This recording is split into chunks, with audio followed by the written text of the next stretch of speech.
हनुमान जी को देखकर ये ऋषि अपना 50 साल का व्रत तोड़ दिया उन्होंने और ये समझ गए कि राक्षसों का अंत अब निकट है। एक बार की बात है, ऋषि विश्वम्भर ने हनुमान, केसरी और अंजना को हिमालय में बुलाया था भगवान बद्री नारायण के दर्शन कराने के लिए। और ऋषि विश्वम्भर को कोई नहीं ठुकरा सकता था क्योंकि वो बहुत सीनियर ऋषि थे। अब केसरी, अंजना और छोटे से बाल हनुमान निकल पड़े हिमालय के रास्ते पर। बड़ा कठिन रास्ता तय करके वो हिमालय पहुंचे।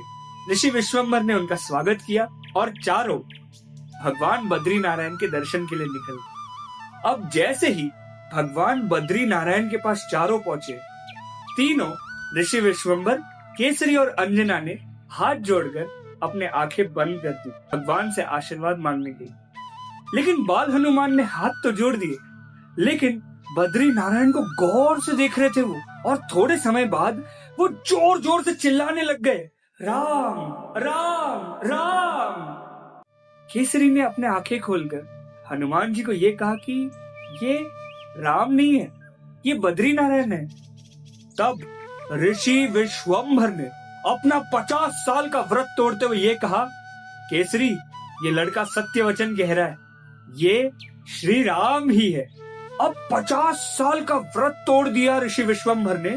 उनके सारे शिष्य जमा हो गए और ऋषि से पूछने लगे कि आपने अपना 50 साल का व्रत क्यों तोड़ दिया।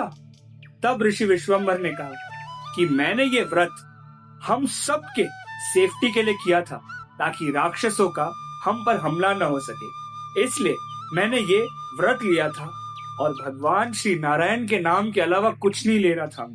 लेकिन मुझे ब्रह्मा जी ने कहा था कि जब एक छोटा सा बच्चा प्यार से भगवान श्री राम का नाम पुकारेगा ना, तब ये समझ जाना कि सारे राक्षसों का अंत अब निश्चित है।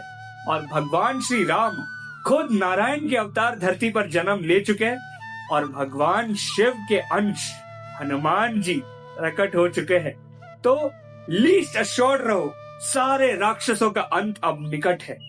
और ये बच्चा जिसने राम का नाम लिया है खुद शिव जी के अंश है, खुद अतुलित बलधाम है, इसलिए इनके समान बलशाली कोई नहीं है पूरी दुनिया में।